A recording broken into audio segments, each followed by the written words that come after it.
Martin Luther King Jr. was a original name Michael King Jr. He was born January 15, 1929 in Atlanta, Georgia, and he died April 4th, 1968 in Memphis, Tennessee. He was a Baptist minister and a social activist who led the civil rights movement in the United States from the mid 1950s until his death by assassination in 1968. His leadership was fundamental to the movement's success in ending the legal segregation of African Americans in the South and other parts of the United States. He rose to national prominence as head of the Southern Christian Leadership Conference, which promoted nonviolent tactics such as massive March on Washington in 1963 to achieve civil rights. He was given the Nobel Peace Prize in 1964. He, in 1944, at age 15, King entered the Morehouse College in Atlanta under a special wartime program intended to boost enrollment by promising high school students like King before beginning colleges. However, King spent the summer on a tobacco farm in Connecticut. It was his first extended stay away from home and his first substantial experience of race relations outside the segregated South.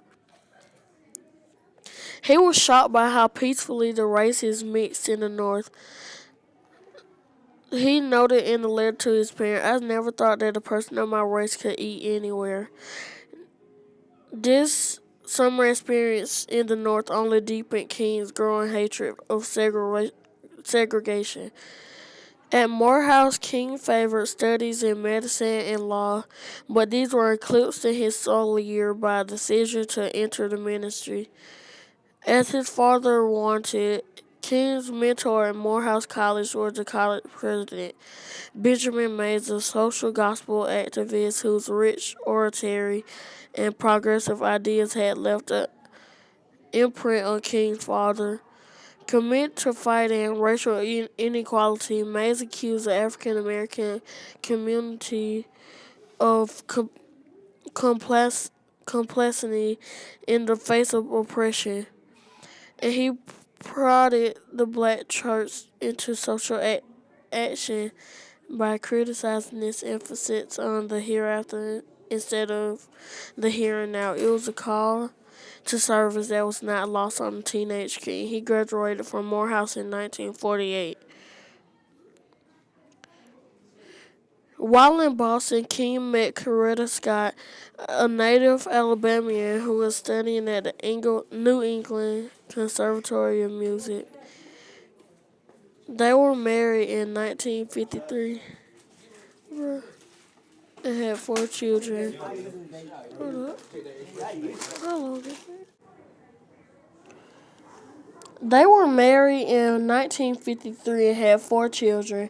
King had been pastor of the Dexter Avenue Baptist Church in Montgomery, Alabama, slightly more than a year when the city's small group of civil rights advocates decided to contest racial segregation on that city's public bus system following the incident on December 1st, 1955, in which Rosa Parks, an African American woman, had refused to surrender her bus seat to a white passenger and as a consequence was arrested for violating the city's segregation law. Activists formed the Montgomery Improvement Association to boycott the system and chose King as their leader. He had the advantage of being a young, rail-trained man who was too new in town to have made enemies. He was generally respected, and it was thought that his family connections and professional standing would enable him to find another pastorate should the boycott fail. In his first speech to the group as its president, he said, "We have no alternative but to protest. For many years, we have shown amazing patience. We have sometimes given our white brothers the feeling that we like the way we are being treated. But we come here tonight to be saved from the patience that makes us patient with anything less than freedom and justice." These words introduced the country a fresh voice, a skillful rhetoric, an inspiring personality, and in time a dynamic new doctrine of civil struggle. Although King's home was dynamite and his family's safety threatened, he continued to lead the boycott until 1 year and a few weeks later, the city's buses were desegregated. In 1960, King and his family moved to this native city of Atlanta, where he became co-pastor with his father of the Ebenezer Baptist Church. At this post, he devoted most of his time to the SCLC and the Civil Rights Movement, declaring that the psychological movement has come when a concentrated drive against injustice can bring great tangible gains. His thesis was soon tested as he agreed to support the sit-in demonstration undertaken by local black college students. In late October, he was arrested with 33 young people protesting segregation at the lunch counter in the Atlanta department store. Charges were dropped, but King was sentenced to Reedsville State Prison Farm on the pretext that he had violated his probation on a minor traffic offense committed several months earlier. The case assumed national proportions with widespread concerns over his safety. Outrage at Georgia's flouting of legal forms and the failure of press, Dwight D. Eisenhower to intervene. King was released only upon the intercession of Democratic presidential candidate John F. Kennedy, an action so widely publicized that it was felt to have contributed sustainedly to Kennedy's slender election victory 8 days later. In the year from 1960 to 1965, King's influence reached its zenith. Handsome, eloquent, and doggedly determined, King quickly caught the attention of the news media, particularly of the producers of that budding medium of social change, television. He understood the power of television to nationalize and internationalize the struggle for civil rights, and his well-publicized tactics of active nonviolent sit-in protest marches aroused the devoted allegiance of many African Americans and liberal whites in all parts of the country, as well as Johnson. But there are also notable failures, as in Albany, Georgia, 1961 and 1962, when King and his colleagues failed to achieve their desegregation goals for public parks In and other Birmingham, facilities. Alabama, in the spring of 1963, King's campaign to end segregation at lunch counters and in hiring practices drew nationwide attention when police turned dogs and fire hoses on the demonstrators.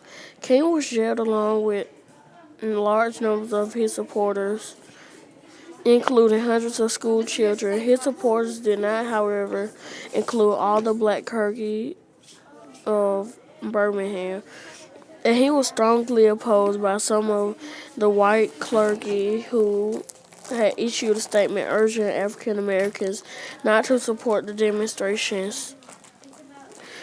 From the Birmingham jail, where King wrote a letter of great eloquence in which he spelled out his philosophy of nonviolence. He said, "You may well ask why direct action? Why sit-ins, marches, and so forth? It's negotiation a better path. You are right in calling for negotiation. Indeed, this is the very purpose of direct action. Nonviolent direct action seeks to create such a crisis and foster such a tension that a community which has constantly refused to negotiate is forced to confront the issue."